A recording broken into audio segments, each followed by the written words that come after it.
Hello സുഹൃത്തെ, പരീക്ഷ അടുക്കുമ്പോൾ അല്ലെങ്കിൽ എക്സാം ടൈമിൽ മിക്ക സ്റ്റുഡൻസും ചിന്തിക്കുന്ന കാര്യമാണ്, എനിക്ക് പരീക്ഷ നല്ലപോലെ എഴുതാൻ സാധിക്കുമോ, എനിക്ക് പരീക്ഷയിൽ നല്ലപോലെ പെർഫോം ചെയ്ത് ടോപ്പർ ആവാൻ സാധിക്കുമോ, ഫുൾ A+ കിട്ടുമോ. എന്നാൽ ചില സ്റ്റുഡൻസ് ഇങ്ങനെയും ചിന്തിക്കും, എനിക്ക് ജയിക്കാൻ പറ്റുമോ, പാസ്സാവാൻ പറ്റുമോ, മൊത്തവും കളിച്ച് നടന്നു, ചുമ്മാ സമയം കളഞ്ഞു, പാസ്സാവാൻ പറ്റുമോ. സോ പല രീതിയിലുള്ള ടെൻഷൻസ്, പല വ്യക്തികളുടെ എക്സ്പെക്റ്റേഷൻസ് തലയുണ്ട്. ഇങ്ങനെ ഒരുപാട് ടെൻഷൻസ് നമ്മുടെ ഉള്ളിൽ ഇപ്പോഴുണ്ട്. സോ ഇന്നത്തെ വീഡിയോയിൽ ഞാൻ പറയാൻ പോകുന്ന ഈ ടെൻഷൻസ് എല്ലാം മാറ്റാൻ പോകുന്ന കുറച്ച് സൊല്യൂഷൻസ് ആണ്. ഇന്നൊരു സ്പെഷ്യൽ വീഡിയോ ആണ്. Last moment tips. പരീക്ഷ അടുക്കുമ്പോൾ, പരീക്ഷ സമയത്ത് നമുക്ക് ജയിക്കാൻ അല്ലെങ്കിൽ ടോപ്പർ എന്തോ ആയിക്കോട്ടെ, നിങ്ങൾ എന്തായാലും ഈ വീഡിയോയിലെ ഓരോ ടിപ്സും 100% നിങ്ങളുടെ പരീക്ഷയിൽ സഹായിക്കും. സോ സുഹൃത്തെ, അധികം താമസിപ്പിക്കാതെ നമുക്ക് നേരെ വീഡിയോയിലോട്ട് കടക്കാം. സുഹൃത്തെ, ഞാൻ ഇന്ന് പറയുന്ന ഓരോ ടിപ്സും സയൻറ്റിഫിക്കലി പ്രൂവൺ ആണ്. എക്സാം ടൈമിൽ സ്റ്റുഡൻസ് ഈ ടിപ്സൊക്കെ ഉപയോഗിച്ച് കഴിഞ്ഞാൽ ഉറപ്പായിട്ടും അവരെ നല്ല രീതിക്ക് റിലാക്സ് ആക്കാനും പരീക്ഷ നല്ല രീതിക്ക് എഴുതി തീർക്കാനും സഹായിക്കും. സോ അങ്ങനെ സയൻറ്റിഫിക്കലി പ്രൂവൺ ആയിട്ടുള്ള ടിപ്സാണ് ഇന്നത്തെ വീഡിയോയിൽ ഇൻക്ലൂഡ് ചെയ്തിരിക്കുന്നത്. സോ ടിപ്പ് നമ്പർ 1 ആണ്, don't read your question paper immediately. അതെ, കേട്ടത് ശരിയാണ്. ക്വസ്റ്റ്യൻ പേപ്പർ കിട്ടുമ്പോൾ തന്നെ ഉടനെ വായിക്കരുത്. എന്തുകൊണ്ട്? കാര്യം ഞാൻ പറയാം. പലവരും ക്വസ്റ്റ്യൻ പേപ്പർ കിട്ടുമ്പോൾ തന്നെ അങ്ങ് വായന തുടങ്ങും.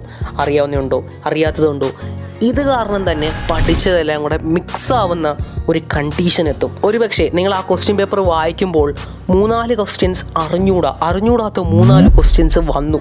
ആ ഒരു സമയത്ത് തന്നെ നിങ്ങളുടെ പേടി 100 ഇരട്ടി വർദ്ധിക്കും. അത് കാരണം തന്നെ അറിയാവുന്ന ക്വസ്റ്റ്യൻ പോലും അറിഞ്ഞൂടാതെ പോവുകയും നമുക്ക് ഒന്നും എഴുതാൻ പറ്റാത്ത ഒരു അവസ്ഥയിൽ എത്തിച്ചേരും. സോ നമ്മൾ എന്ത് ചെയ്യണം? ക്വസ്റ്റ്യൻ പേപ്പർ നമ്മുടെ കയ്യിൽ കിട്ടുമ്പോൾ നമ്മൾ ആദ്യം ചെയ്യേണ്ടത് എന്താണ്? സോ ക്വസ്റ്റ്യൻ പേപ്പർ കിട്ടുമ്പോൾ ആദ്യം ചെയ്യേണ്ടത്, ആ ക്വസ്റ്റ്യൻ പേപ്പർ നിങ്ങൾ ടേബിളിലോട്ട് ഒന്ന് വെക്കുക. എന്നിട്ട് നമ്മൾ ചെയ്യേണ്ടത്, നമ്മുടെ കണ്ണടച്ചിട്ട് ഒരു നല്ല ലോങ് ബ്രീത്ത് എടുക്കുക, നല്ലൊരു ശ്വാസം എടുക്കുക.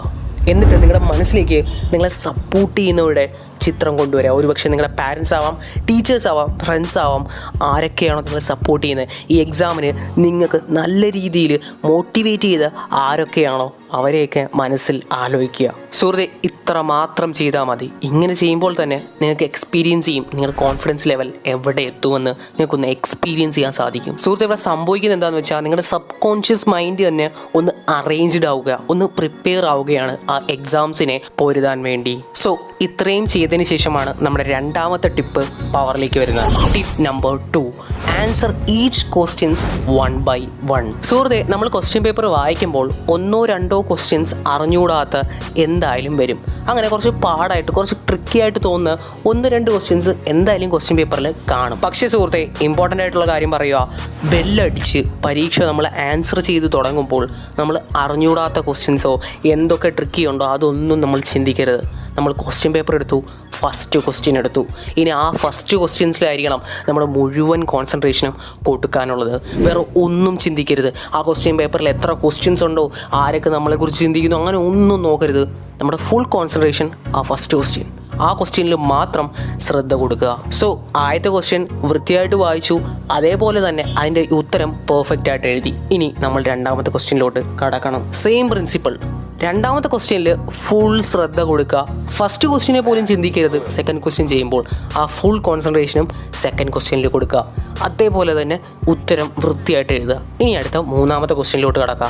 ഒരുപക്ഷെ മൂന്നാമത്തെ ക്വസ്റ്റ്യൻ അറിഞ്ഞുകൂടാ എന്ന് വെച്ചോ, വിട്ടുകളയണം. അടുത്ത 4ാമത്തെ ക്വസ്റ്റ്യനിലോട്ട് വരണം. അല്ലാതെ അവിടെ മൂന്നാമത്തെ ക്വസ്റ്റ്യനെ കുറിച്ച് ചിന്തിച്ചിരുന്നിട്ടും ഒന്നും കാര്യമില്ല സുഹൃത്തെ.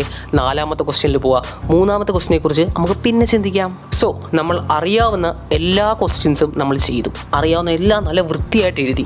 ഇനി അറിഞ്ഞുകൂടാത്ത ക്വസ്റ്റ്യൻസ്. സുഹൃത്തെ, ഒന്ന് ചിന്തിക്കുക. ഒരുപക്ഷെ ഈ ക്വസ്റ്റ്യൻസ് ഞാൻ നേരത്തെ എക്സാമ്പിൾ പറഞ്ഞ പോലെ 3ാമത്തെ ക്വസ്റ്റ്യൻ നമുക്ക് അറിഞ്ഞുകൂടാ. ഒരുപക്ഷെ നമുക്കിത് വിട്ടുകളയാം, ഒന്നും എഴുതാതെ വിട്ടുകളയാം. ഒന്നും എഴുതാതെ ഇരുന്ന് കഴിഞ്ഞാൽ അതിന് എന്തെങ്കിലും മാർക്ക് കിട്ടുമോ?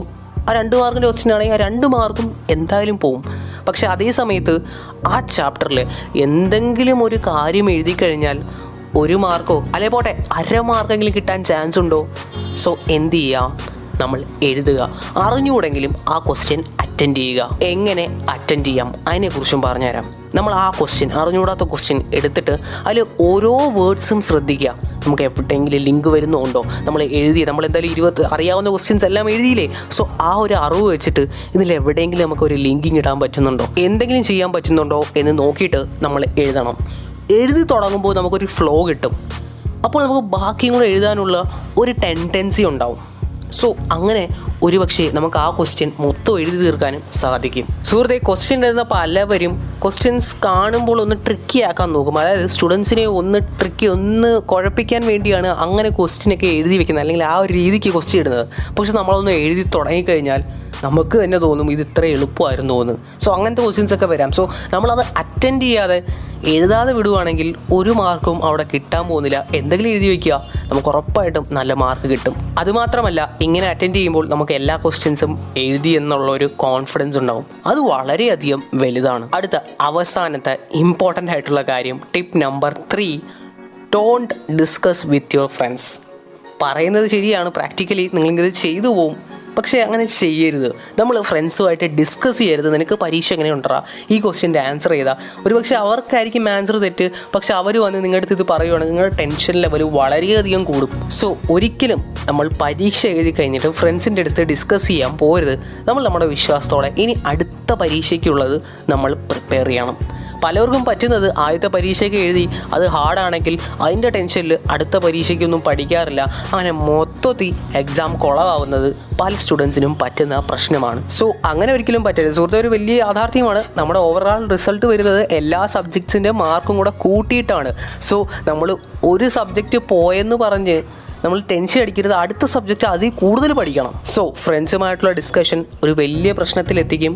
അടുത്ത പരീക്ഷയ്ക്കുള്ള പ്രിപ്പറേഷനിലെയും അത് അഫക്റ്റ് ചെയ്യും. സോ അത് അവോയ്ഡ് ചെയ്യുക. സോ സുഹൃത്തെ, ഇന്നത്തെ ഇത്രയും ടിപ്സ് മനസ്സിലായെന്ന് കരുതുന്നു. ഈ ഓരോ ടിപ്സും വളരെയധികം ഇമ്പോർട്ടൻ്റ് ആണ്. നിങ്ങൾ വിചാരിക്കും അയ്യോ ഇത്രയേ ഉള്ളൂ, അങ്ങനെയൊക്കെ ചിന്തകൾ വരാം. പക്ഷേ സുഹൃത്തെ, ഭയങ്കര സയൻറ്റിഫിക്കലി പ്രൂവൺ ആയിട്ടുള്ള കാര്യമാണ് ഈ ഓരോ ടിപ്സും. സോ ഇത് നല്ല രീതിക്ക് എക്സാം ടൈമിൽ ഇത് വളരെയധികം ഹെൽപ്ഫുൾ ചെയ്യും. ഓരോ ടിപ്സിനും അതിൻ്റേതായിട്ടുള്ള ഇമ്പോർട്ടൻസ് ഉണ്ട്, ചെയ്തു നോക്കുക.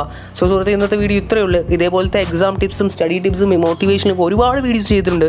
ചെക്ക് മൈ ചാനൽ, സപ്പോർട്ട് ചെയ്യുക. ഇതേപോലത്തെ വീഡിയോസിനെ സബ്സ്ക്രൈബ് ചെയ്യുക. അതേപോലെ നോട്ടിഫിക്കേഷൻ ബെല്ല് അപ്പാക്കുക, ആക്റ്റീവ് ആക്കുക, ആളാക്കുക. എന്നാലേ എൻ്റെ നോട്ടിഫിക്കേഷൻസ് വരൂ. സോ സുഹൃത്തെ, thank you. Keep supporting, subscribe.